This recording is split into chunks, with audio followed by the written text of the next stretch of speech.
일본 한방의학에 대해서 알아보는 영상 6번째 시간입니다.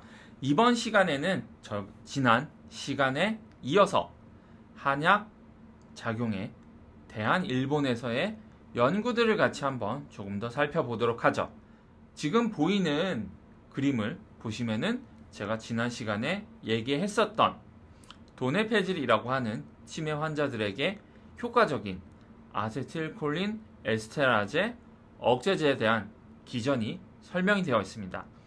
이 약은 정상적인 우리 인지 기능을 가진 성인들이나 노인들에서는 신경 전달 물질의 하나인 아세틸콜린의 방출이 원활하게 이루어지고 있다는 게 오른쪽 사이드를 통해서 보여주고 있고, 이러한 아세틸콜린은 아세틸콜린 에스테라제라고 하는 분해 효소에 의해서 아세테이트와 콜린으로 분해가 돼서 신경 말단에 재흡수가 돼서 다시 활용이 되는 그러한 과정을 거친다는 것이 이 오른쪽 사이드 그림에 나와 있습니다.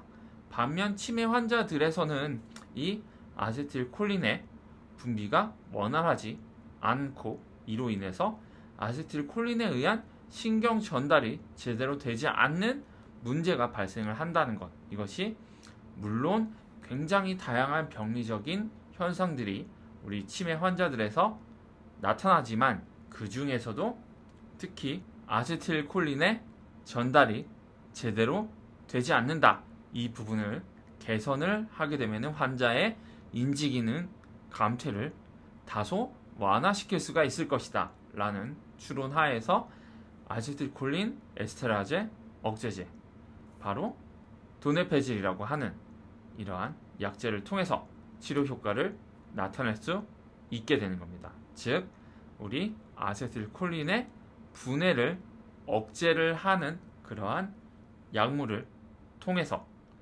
아세틸콜린의 작용을 더 연장시키고 강화를 시킬 수가 있게 되는 것이죠. 의외로 이렇게 양약의 경우에는 생각보다 그 작용이 굉장히 심플한 경우가 많습니다. 물론 특정한 표적을 대상으로 하는 의약품이라고 할지라도 소위 오프타겟 효과, 목표로 하는 표적과 다른 표적에 대해서 작용하게 되는 그러한 효과도 존재할 수 있고, 단일한 표적에 작용한다고 하더라도 그러한 표적이 굉장히 다양한 생물학적 현상과 관여가 되어 있기 때문에 이로 인해서 원하지 않았던 치료 효과가 나타나거나 혹은 그 치료 기전이 굉장히 복잡한 생물학적 작용을 통해서 나타나게 된다라는 것들을 우리 예를 들면은 SGLT2 억제제 같은 그러한 약물을 통해서 우리가 이해를 할 수 있게 되죠. 자, 제가 저번 시간에 시호소관산이라고 하는 치매에 사용될 수가 있는 한약에 대한 설명을 간단히 드린 적이 있습니다. 이 그림 기억이 나실지 모르겠어요. 자, 이 한약에 시호소관산이라고 하는 약물의 세포 신호 경로에서의 작용을 보면 어떻습니까? 굉장히 다양한 표적에 작용한다는 것이 이 그림을 통해서 드러나고 있죠. 한약이라는 것 자체가 굉장히 다양한 성분들을 함유하고 있고, 그렇기 때문에 굉장히 다양한 표적들의 작용을 하고 있어서 치매에서 가장 활발하게 사용되고 있는 인지기능 개선제인 콜린 에스테라제 억제제에 대해서 그 작용 기전이 시호소관산이라는 한약과 굉장히 그 작용 면에서 차이가 있다는 것을 분명히 알 수가 있게 될 겁니다. 이러한 특성들이 주로 중국에서 연구가 되고 있다, 여러분들은 이렇게 이해하시면 될 것 같고, 앞서서 설명드렸듯이 인삼양념탕이라거나 혹은 대건중탕 같은 약재들은 굉장히 다양한 표적에 작용해서 치료 효과를 나타낸다는 것, 제가 설명을 드렸습니다. 자, 이러한 사례 외에도 혹은 단일한 표적에 대해서 작용하는 그러한 한약의 효과도 우리가 살펴볼 수가 있습니다. 대표적인 경우가 지금 소개시켜드릴 구내염에서 사용이 되고 있는 약물, 약재인 바나사심탕의 사례입니다. 우리 바나사심탕 같은 경우에는 보통 뭐 위염이라거나 소화장애라거나 하는 위장관 질환에 널리 사용되는 약물이기도 하지만 일본에서는 항암 치료, 항암 방사선 요법 등에 의해서 나타나는 구강 내의 점막염에 대한 치료 효과가 입증이 돼서 임상적으로 암 치료 후유증을 혹은 암 치료에 수반되는 여러 가지 합병증을 개선을 하는데 널리 투여가 되고 있습니다. 이 그림은 간단히 말하면은 우리의 구강 상피가 화학적인 혹은 방사선과 같은 여러 가지 원인들에 의해서 손상을 입게 되고 이로 인해 나타나는 염증 반응 그리고 감염의 증가에 대해서 그 현상에 따라서 나타나게 되는 염증에 대해서 우리 한약이 대표적인 한약의 특성, 즉 항염증 작용을 통해서 치료 효과를 나타내게 낸다는 것을 우리 초기의 손상에서부터 치료 기전을 보여주는 굉장히 1단계부터 4단계의 그림을 잘 보여주고 있다는 것을 확인을 할 수가 있습니다. 이러한 염증 조절 작용은 사실 굉장히 많은 천연물 그리고 특히 그러한 천연물들을 포함을 해서 그 효과를 더 증강하기 위해 고안된 한약 처방, 즉 방제에 있어서는 굉장히 중요한 한약의 특성이 되고 있습니다. 이러한 한약의 특성을 조금 더 임상적인 치료, 특히 기존에 잘 사용되지 않았던 구내염, 구강 점막염에 대해서 활용을 하려는 시도가 일본에서 있었던 것이 바로 항암 치료에 의한 반화사심탕의 투여인 것이라고 이해하시면 될 것 같아요. 물론 이 외에도 다양한 한약들이 다양한 항염증 작용을 가지고 있을 겁니다.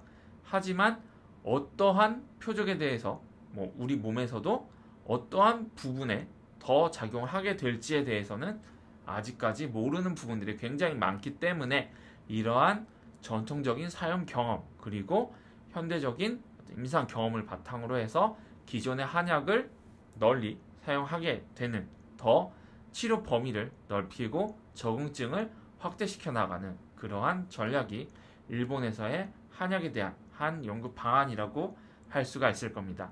항염증 작용, 흔히 많은 한약들이 작용하고 있는 스테로이드와 유사한 NF-카파비에 대한 작용이라고 할지라도 그러한 처방들, 그러한 본초들, 그러한 성분들이 어떠한 농도로 어떠한 조성으로 되어 있는지에 따라서 그들이 작용하는 표적, 그들이 작용하는 효과는 서로 굉장히 상이할 수가 있습니다. 이러한 부분들은 경험을 통해서 실제 현실에서 사람에 대해서 어떻게 작용할지 분명한 임상시험을 통해서 확인이 되어야겠죠. 그러한 경험적인 측면, 의학이 가지고 있는 그런 경험적인 측면도 굉장히 중요하다. 다만 그러한 경험적인 측면 기저에는 이와 같은 과학적인 설명, 과학적인 작용 기전이 중요하다. 이런 말씀을 다시 한번 드리고 싶습니다. 어떻게 한약 처방이 인플루엔자와 같은 바이러스성 질환의 치료 효과를 나타내는가를 설명하기 위한 한 가지 그림입니다. 계피의 신남산이라거나 혹은 마황의 굉장히 다양한 성분들이 우리 바이러스가 세포 내로 유입이 되는 것을 차단을 하는 기전을 이 그림을 통해서 설명을 하고 있죠.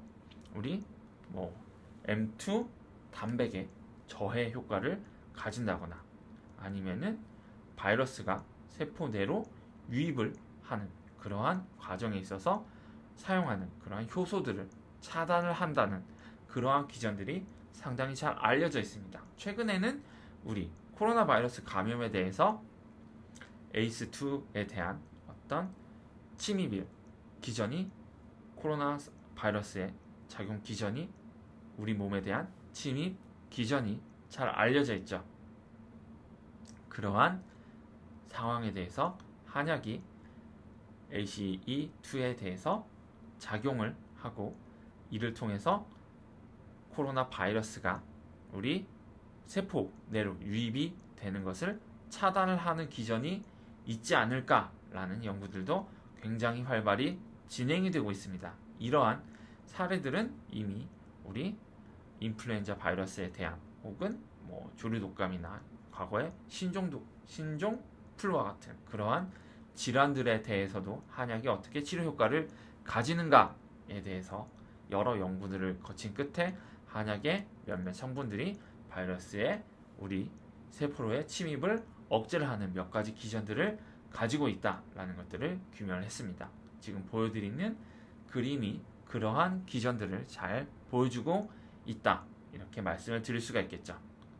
물론 이 외에도 사실 한약이 더 중요한 작용을 하는 것은 이러한 바이러스의 침입을 막는 게 아니라 바이러스에 의해서 나타나는, 바이러스에 감염된 세포들에 의해서 바이러스가 증식을 할 때 우리 몸에서 나타나는 면역 반응, 염증 반응을 과도하지 않게 나타나게 하거나 혹은 과소하게 나타나는 면역 반응을 적절히 끌어올리는 숙주 측에 대한, 우리 몸에 대한 작용이 사실은 더 중요하다라고 알려져 있습니다. 다만 중국에서는 이러한 연구들이 굉장히 활발한데 반해서 일본에서의 연구들은 상대적으로 좀 부족한 부분들도 있다라고 말씀을 드릴 수 있을 것 같네요. 물론 보중이 기탕이라거나 십전대구탕 같은 보익 지제들이 어떻게 해서 우리 몸의 면역계를 자극을 하고 이를 통해서 감염을 예방할 수 있는지 기초에서 임상에 이르는 다양한 연구들이 일본에서도 발표된 바 있다는 점은 제가 분명히 얘기를 해드리려고 합니다. 흔히 감초에 의해서 나타날 수가 있는 저칼륨 혈증 혹은 우리 흔히 감초는 스테로이드 아니냐라고 하는 위알도스테론증에 대한 이야기입니다.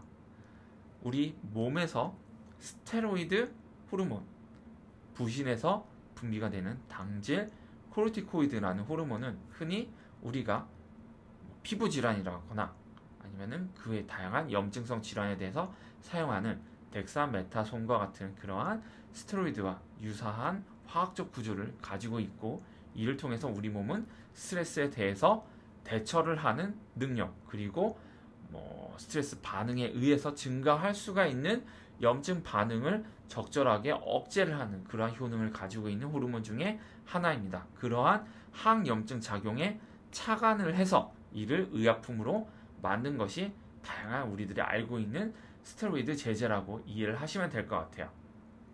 우리 몸에서 스테로이드는 특히 코티솔이라고 하는 활성형 형태, 그리고 코티존이라고 하는 비활성형 형태 두 가지가 있습니다. 이 활성과 비활성 상태는 HSD라고 하는 효소에 의해서 서로 상호 전환이 이루어지게 되는데, 감초의 글리시리진 그리고 글리시리진이 우리 몸에 흡수가 돼서 여러 가지 대사체로 전환이 되는데, 이러한 다양한 성분들이 이 HSD라는 효소의 작용을 차단을 해서 우리 몸의 코티솔 그리고 우리 몸의 코티솔 그리고 코티존의 상호 전환에 있어서 코티솔의 코티존으로의 전환을 차단을 하는 작용이 감초의 몇몇 성분들 그리고 그 대사체들에 있다는 것이 알려지게 되었습니다. 그러한 작용을 통해서 물론 우리 몸에서 굉장히 유익한 항염증 작용이 나타날 수도 있겠지만, 물론 감초의 작용이 스테로이드에 국한된 것만은 아닙니다. 잘 알려져 있는 당단백인 PGP를 통해서 우리 몸의 어떤 트랜스포터 단백질의 작용을 조절을 해서 한약의 그 외의 여러 가지 다양한 성분들이 세포 내로 유입이 될 수 있게, 우리 몸으로 유입이 될 수 있게 도와주는 작용이 있다는 게 알려져 있습니다. 흔히 약방이 감초라고 알려져 있는 그러한 이유는 단순히 감초가 항염증 작용만을 하는 것만이 아니라, 흔히 전통 한의학에서는 국로라고 해가지고 여러 가지 한약의 서로 다른 효과들을 중재를 한다거나 혹은 인경약이라고 해서 특정한 양리적 작용을 증강을 시킬 수가 있는 그러한 작용 중에 하나로 감초의 작용이 그러한 작용을 한다는 것들이 전통적인 이론을 통해서 알려져 있는데, 실제로 감초의 작용이 그러한 약물 트랜스포터에 작용을 한다는 것이 알려져 있습니다. 감초를 단순히 스테로이드 유사 작용만 한다는 것으로 이해해서는 안 될 거예요. 그런 부분들은 제가 분명히 얘기를 해두려고 합니다. 어쨌든 그러한 HSD에 대한 감초의 작용, 요 그림을 통해서 조금 더 상세히 설명이 되고 있는데, 이 외에도 이 감초의 글리시리진과 그 대사체들은 우리 신장에 널리 분포하고 있는 미네랄 코르티코이드 수용체에 대해서도 작용을 한다라는 것들이 알려져 있습니다. 물론 그러한 미네랄 코르티코이드의 작용은 주로 코티솔이라고 하는 그러한 활성화된 스테로이드에 의해서 작용하는 것이죠. 얘들이 작용을 하게 되면은 결국 우리 몸에서 신장에 분포하고 있는 나트륨, 칼륨 채널에 대해서 작용을 하게 되고, 이로 인해서 칼륨의 배설은 증가하게 되고 나트륨의 유입은 증가하게 되는 그러한 우리 몸의 전해질의 변화가 나타나게 됩니다. 그래서 감초의 장기 복용, 보통은 2주에서 4주 정도를 얘기를 하는데, 감초를 특정한 용량 이상으로 장기 복용하게 되면은 칼륨의 배설이 증가하게 되고 나트륨의 유입이 더 늘어나게 되면서 전해질의 불균형이 나타나게 됨에 따라서 다양한 임상적 증상이 나타나게 된다는 것이 알려져 있습니다. 이 역시 감초의 주요한 부작용의 하나라고 얘기를 드릴 수가 있을 것 같아요.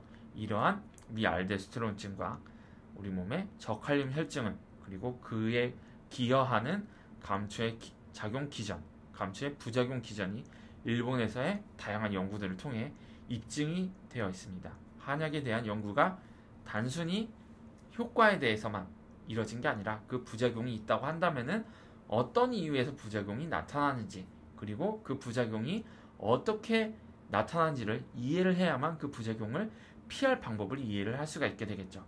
한약은 무조건 안전해, 한약은 무조건 효과적이야, 이런 측면에서 접근하는 게 아니라, 한약이 작용한다면은 왜 작용을 하게 될까? 한약이 부작용이 있다고 한다면은 왜 부작용이 나타날까라고 호기심을 가지고 과학적 관점에서 한약에 접근하는 것, 이것은 특히 일본과 중국에서 광범위하게 진행된 한의학의 과학화의 한 방안이라고 말씀을 드릴 수가 있을 겁니다. 자, 마지막으로 또 최근에 또 일본에서 진행이 된 또 몇몇 일련 연구들을 설명을 드리려고 합니다. 우리 흔히 윤장탕이라고 하는 처방이 있습니다. 장을 정말 촉촉하게 해서 우리 이제 변비를 개선을 시킨다는 그러한 약물인데, 이 약물에 대한 연구를 진행을 했더니 정말로 우리 장관에서 우리 이제 염소 이온에 대한 조절 효과를 통해서 장액의 분비를 촉진을 시켜서 정말 변비 환자에서 장액의 감소한 분비를 개선을 시키고 우리 변의 굵기, 점도를 개선을 시켜서 변이 잘 나갈 수 있도록 하는 작용을 가지고 있다라는 것들이 보여주는 연구들이 일본에서 발표가 됐습니다. 이제 이러한 작용을 가지고 있는 약물로는 이미 양약에도 루비프로스톤이라고 하는 그런 이제 약물들이 있는데, 여러분들이 알아두셔야 될 거는 윤장탕이라고 하는 약은 1000년 전에 개발이 돼서 임상에서 활용이 된 의약품이라는 점입니다. 이미 1000년 전에 변비를 개선하기 위해서 사용되던 약물이 알고 봤더니 최근에 개발된 의약품이 표적으로 하는 그러한 양리 기전을 이미 가지고 있었더라. 이러한 부분들은 여러분들이 흔히 간과하기 쉬운 그러한 부분이지만 사실은 굉장히 놀라운 부분들입니다. 한약이 굉장히 2000년 넘게 사용되어 왔는데 이게 대체 어떠한 근거를 가지고 있는지 알아보니까 정말 현대 과학에서 얘기를 하고 있는 질병의 다양한 병태 생리에 대해서 작용을 하고 있더라. 일부는 극히 최근에 들어서야 알려지게 된 그러한 병리 과정에 개입을 하더라 라는 것들이 새해로 한약을 연구하다 보니까 밝혀지게 된 거죠. 와, 한약은 이미 1000년, 2000년 전에, 물론 이 약물을 사용했던 사람들은 그러한 작용 기전을 몰랐겠지만 이걸 연구해 보니까 최근에서야 알려지게 된 여러 가지 질병 관련 표적들에 대해서 작용을 하고 있더라. 이것 굉장히 놀라운 한약의 특성이라고 할 것입니다. 한약이 과학적인 작용을 한다는 것, 이것은 단순히 한약이 알고 봤더니 그런 작용을 하는 거야 라고 넘어갈 게 아니라, 야, 한약이 이미 그러한 작용들을 가지고 있었구나라고 굉장히 현대 과학과 일치하는 그러한 작용 기전들을 가지고 있다는 것. 한약이 과학에 근거한 설명이 가능하다는 것. 한약은 이미 현대 과학으로 충분히 설명이 가능하다는 것. 현대 과학을 통해서 한약이 설명 가능하다는 것. 이러한 부분들을 여러분들이 굉장히 놀랍고 신선하고 굉장히 한약이 어떻게 보면 현대 의약품의 특성을 가지고 있다라고 하는 것. 여러분들이 이 강의를 들으시고 앞서 설명드린 굉장히 복잡한 설명들을 여러분들이 굳이 다 머릿속에 남겨두실 필요는 없습니다. 아, 육군자탕 그렐린을 표정으로 하는 의약품이지. 아, 대군중탕 모틸린이라거나 TRPV1이라거나 하는 여러 가지 표적들을 바탕으로 해서 장 운동을 촉진을 시키는 작용이 있지. 이런 식으로만 머릿속에 기억을 해두셔도 돼요. 이러한 여러 가지 양이 작용만이 아니라 더 근본적으로는 한약의 작용이라는 것이 어느 하늘에 뚝 떨어져서 내려온 혹은 과학적으로 설명 불가능한 굉장히 말도 안 되는 그러한 기전들에 입각하고 있다는 게 아니라 충분히 현대 과학을 통해서 설명 가능한, 물론 굉장히 복잡한 작용을 가지고 있지만 기본적으로는 과학적으로 설명 가능한 그러한 작용 기전을 가지고 있다라고 이해를 하시는 것, 그것을 받아들이는 게 굉장히 중요하다는 것 여러분들이 알아두셨으면 좋을 것 같아요. 자, 이렇게 지금까지 일본에서 진행이 된 몇 가지 한약의 양리 기전에 대한 설명들을 살펴봤습니다. 일본에서 이러한 작용을 발표하는 것 저는 굉장히 좋게 보는데, 왜냐하면 중국에서의 연구들을 보면은 제가 아까 시오소관산을 통해서 보여드린 것과 같이 굉장히 포괄적으로 한약을 이해하려고 하는 시도는 좋지만 대부분 다 기존에 알려져 있는 어떤 연구들을 바탕으로 한 시스템 생물학적 연구들이 진행이 되고 있기 때문에 흔히 진화론 연구들에서도 마찬가지로 좀 볼 수가 있는데 그럴 만한 이유가 있었기 때문에 그런 효과를 가지고 있는 거야 라는 식으로 특별히 우리 어떤 지적 호기심을 자극을 하는 그런 연구 결과들이 나오는 경우는 적습니다. 그냥 한약이 굉장히 복잡한 작용 기전을 가지고 있구나, 이 정도로만 이해를 할 수 있게 하는 연구들이 많이 나오고 있죠. 반면에 일본에서의 연구들은 한약에는 이러한 작용 기전도 있었어 라고 굉장히 신선한 시각에서 접근한 연구들이 굉장히 많습니다. 그렇기 때문에 우리가 한약에 대한 연구들을 살펴볼 때는 일본에서의 연구들도 참조를 하고 중국에서의 연구들도 참조할 필요가 있다라는 것들을 이렇게 일본에서의 사례들을 통해서 이해를 할 수가 있게 되죠. 자, 사실 지난 시간 강의 예고에서는 어떤 좀 증례에 대해서도 좀 소개를 드린다고 말씀을 드렸었는데 강의 시간이 조금 길어졌기 때문에 여기에 대해서는 다음 시간에 미처 다루지 못한 증례, 일본에서 한약을 어떻게 사용하고 있고 그 사용이 실제 어떻게 합리적인지를 설명하는 그러한 시간을 마지막으로 해서 이 일본 한방의학을 알아보는 강의를 마무리하려고 합니다. 마지막까지 지켜봐 주시면 대단히 감사하겠습니다. 다음 시간에 뵙도록 하죠.